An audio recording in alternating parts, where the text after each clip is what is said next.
السلام علیکم ورحمۃ اللہ وبرکاتہ۔ دوستو، امید کرتا ہوں آپ خیریت سے ہوں گے۔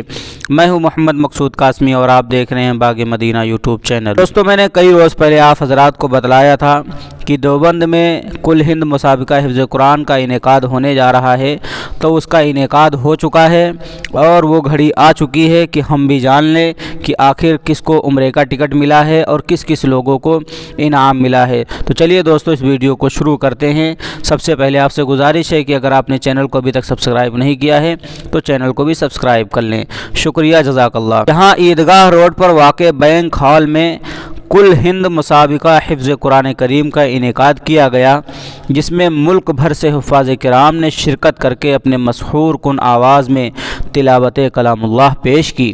مسابقے میں شامل اول، دوم اور سوم پوزیشن حاصل کرنے والے حفاظ کو خصوصی اعزازات سے سرفراز کیا گیا۔ کل ہند حفظ و قرات اکیڈمی کے دہلی کے زیر اہتمام الحرمین فارما و آل انڈیا قرآن فاؤنڈیشن دیوبند کے اشتراک منعقد مسابقے میں مہاراشٹر، مدھیہ پردیش، گجرات، آسام، بنگال، بہار، کشمیر، دہلی، پنجاب، ہریانہ، یو پی وغیرہ سمیت مختلف صوبوں سے 64 حفاظ کرام نے شرکت کی اور اپنی خوبصورت آوازوں میں قرآن کریم کی تلاوت کر کے سامعین کے دل جیت لیے۔ پروگرام کی صدارت شیخ القراء قاری ابو الحسن اعظمی نے کی، جبکہ نظامت مولانا قاری محمد واصف استاذ دارالعلوم وقف نے کی۔ صدارتی خطاب میں قاری ابو الحسن اعظمی نے قرآن کریم کی عظمت اور علم تجوید کی اہمیت بیان کرتے ہوئے کہا کہ تجوید سے قرآن کریم پڑھنا لازمی اور ضروری ہے، اور جو شخص قرآن کریم تجوید کے خلاف پڑھتا ہے وہ گنہگار ہوتا ہے، اس لیے ہمیں تجوید سے قرآن پڑھنے کی کوشش کرنی چاہیے۔ دہلی سے تشریف لائے الحرمین فارما کے بانی و ڈائریکٹر صبور احمد صدیقی نے کہا کہ ایسے پروگراموں کا انعقاد وقت کی اہم ضرورت ہے۔ ہماری کمپنی کی خواہش تھی کہ اس پروگرام میں اول پوزیشن حاصل کرنے والے خوش نصیب حافظ کو حرمین شریفین بھیجیں، اور اس کی سعادت ہماری کمپنی کو حاصل ہوئی۔ اس لیے ہم نے اپنی جانب سے یہ انعام دینے کا وعدہ کیا اور ہم آئندہ بھی اس قسم کے پروگراموں میں حصہ لیں گے۔ دہلی اقلیتی کمیشن کے چیئرمین ذاکر خان نے اپنے تاثرات کا اظہار کرتے ہوئے کہا کہ بچوں کی مسحور کن آواز میں تلاوت سن کر بے حد خوشی ہوئی۔ انہوں نے کہا کہ قرآن کریم کیونکہ امن اور محبت کا پیغام دیتا ہے، اس لیے قرآن پڑھنے والا ہمیشہ وطن سے محبت کرتا ہے اور وطن کے لیے وفادار رہتا ہے۔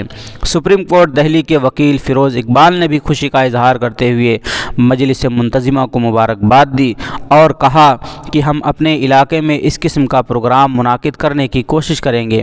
مولانا یوسف بسم اللہ استاد جامع القرات گجرات نے کہا کہ قرآن کریم کے بہت سے حقوق ہیں جن کی رعایت کرنا ہر مسلمان کی ذمہ داری بنتی ہے۔ مولانا منصور قاسمی، مولانا طارق قاسمی اور مولانا تحسین میرٹھ نے اکیڈمی کے اغراض و مقاصد بیان کرتے ہوئے کہا کہ ہمارا مقصد ان مسابقات کے ذریعے قوم میں قرآن کی جانب سے پائی جانے والی بے توجہی ختم کر کے قرآن سے تعلق پیدا کرنا ہے، اور اس سلسلے میں ہم اس جیسے مسابقات مختلف شہروں میں منعقد کرنا چاہتے ہیں تاکہ اچھے انداز میں تلاوت کا شوق پیدا ہو سکے۔ مسابقے میں محمد نعیم بن قاری شبیر دھوج میوات نے پہلی پوزیشن حاصل کر کے عمرے کا انعام حاصل کیا، جبکہ محمد حسان سورت گجرات نے دوسری پوزیشن حاصل کر کے 31,000 روپے کا انعام حاصل کیا، اور محمد زید بن عمر دین میرٹھ نے تیسری پوزیشن حاصل کر کے 21,000 روپے کے حقدار بنے۔ دوسرے راؤنڈ میں پہنچنے والے مزید 5 حفاظ کو چیئرمین اقلیتی کمیشن دہلی ذاکر خان کی جانب سے 2100 روپے کے حساب سے خصوصی انعام دیا گیا، جبکہ تمام ہی مساہمین کو سند اور شیلڈ دی گئی۔ پروگرام صبح 10 بجے سے رات 10 بجے تک چلا۔ پروگرام میں حکم کے فرائض قاری آفتاب، قاری اقرار دیوبند، قاری ثناء اللہ گجرات، قاری عبدالحق گجرات اور قاری محمد عاقل سہارنپور نے انجام دیے۔ اس موقع پر بڑی تعداد میں لوگ موجود رہے۔ قاری ابو الحسن اعظمی کی دعا پر پروگرام کا اختتام ہوا۔ دوستو، یہ تھی مختصر سی خبر جو آپ حضرات کو بتلانی تھی کہ ماشاءاللہ میوات کے ایک بچے نے عمرے کا انعام حاصل کیا ہے۔ ہم بھی اللہ سے دعا کریں کہ اللہ تبارک و تعالی ہمارے بھی بچوں کو ایسے ہی حافظ قرآن بنائے اور ہم سب کو بھی اسی طریقے کے قرآن کے مسابقے کروانے چاہیے تاکہ بچوں میں حفظ کا شوق جاگے، ان کے اندر جذبہ جاگے۔ دوستو آپ کی اس کے متعلق کیا رائے ہے ہمیں کمنٹ کر کے ضرور بتلا دیں۔ پہلی بار چینل کو دیکھ رہے ہیں تو چینل کو ضرور سبسکرائب کر لیں۔ السلام علیکم ورحمۃ اللہ وبرکاتہ۔